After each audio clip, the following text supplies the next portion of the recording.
I'm Owen Pecci, I'm an ecologist. I'm Reinhard Führer, I'm a statistician. I'm Thorsten Houghton, I'm also a statistician. I'm Jan Seibert and I'm a hydrologist. And we're going to teach you R. This is a course about solving problems.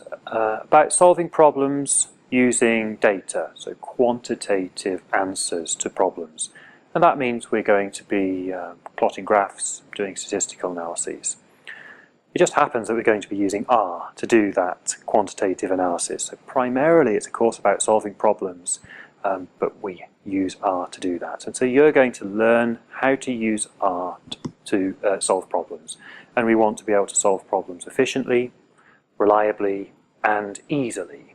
So we can be confident at the end of the course that we can tackle any kind of quantitative problem using R. Now, why R? There's lots of reasons why one would want to use R. For example, it is freely available, so you can download R whatever university you end up at, whatever place you end up at in. There's not a license that you have to buy or renew. That's really good for collaborating also, because you know that your collaborators will have access to R also. So it's freely available and widely available, and it's likely that R will be available for tens of years to come. It's also very capable. At the moment, R can do just about every statistical test there is, and as more tests come and more methods come, often they're implemented in R actually first or very quickly after they're developed. R is also very good at making graphs, very good at making visualizations, so you don't have to take your data from R, put it into a graphing program to make the graphs. You can do everything inside R, and because you don't have to move data around, that increases efficiency and also reduces the likelihood of making errors.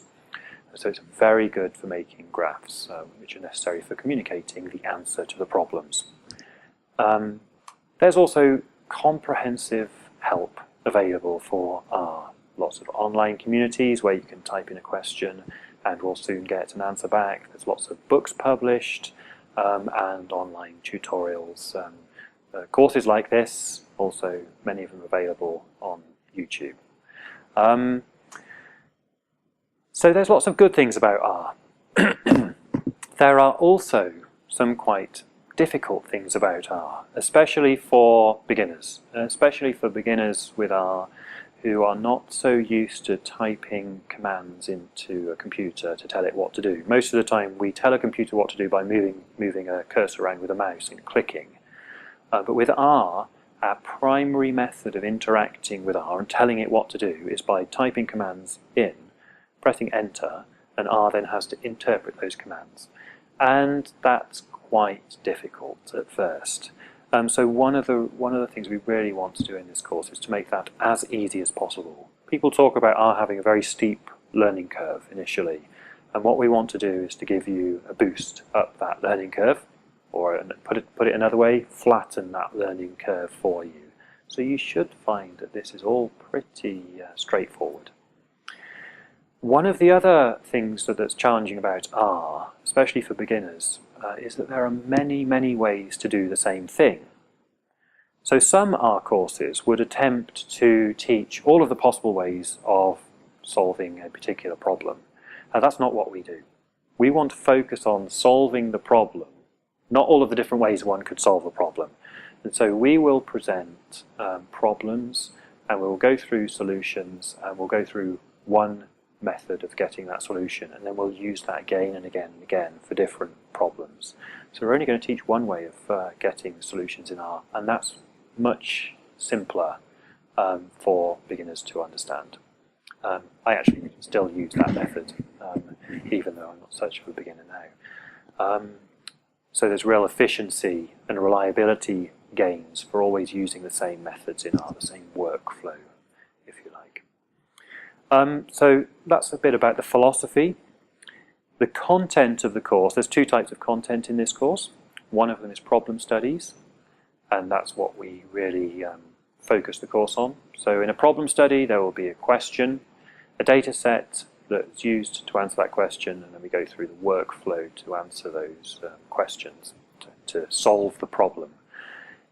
those problem studies are somewhat specific to a scientific area, for example, ecology, geography, and so on. And so you may wish to choose particular problem studies that are more relevant to you.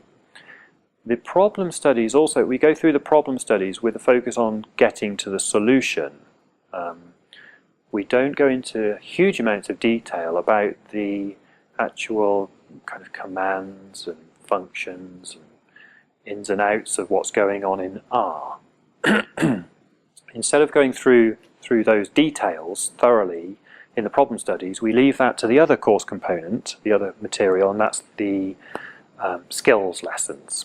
The skills lessons. And they're very detailed and thorough lessons about particular tasks that one wants to do in R, like plotting graphs, like constructing a particular type of statistical model and interpreting the output of R. So those two course components go together, and you will work through the course with those two streams in parallel. You'll do a problem study and then look at the associated skills lessons. Do another problem study and look at the associated skills lessons. So you'll kind of go through those two in parallel. And also then there are in-person classes where we will get together and talk about some particular problems, and you'll have a chance to ask any questions about what you've seen in these videos and in the online material. The schedule of the course is online. Look online for details of that, and also look online for methods, the method of assessment for the course also, please.